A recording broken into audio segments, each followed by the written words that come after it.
ریحان نے صحافت چھوڑ دی، لیکن وہ ڈائری اب بھی اس کے پاس تھی۔ کئی بار اس نے سوچا کہ اسے جلا ڈالے، دفنا دے یا کسی پرانے دریا میں بہا دے، مگر کچھ تھا جو اسے روک لیتا تھا، جیسے کوئی انجانی طاقت اس ڈائری کو باقی رکھنے پر مجبور کر رہی ہو۔ ایک رات ریحان کو خواب آیا، وہی بچی، وہی گڑیا، وہی آواز۔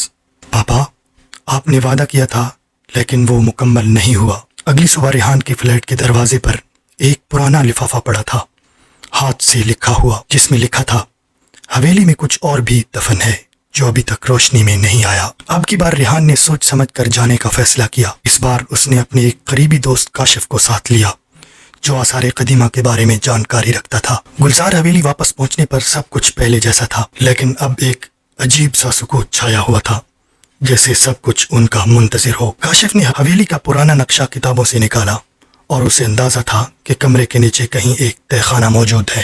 جب انہوں نے کمرے کی لکڑی کی زمین کو کھودنا شروع کیا تو نیچے ایک خفیہ دروازہ نظر آیا۔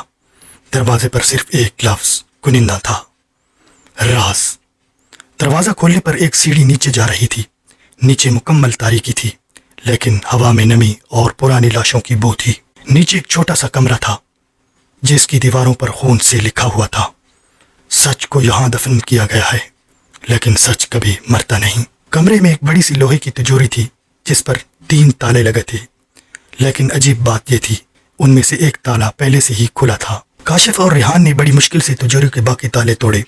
جب دروازہ کھلا تو اندر ایک انسانی کھوپڑی پڑی تھی، کچھ سونے کے زیورات اور ایک خط لکھا ہوا ملا۔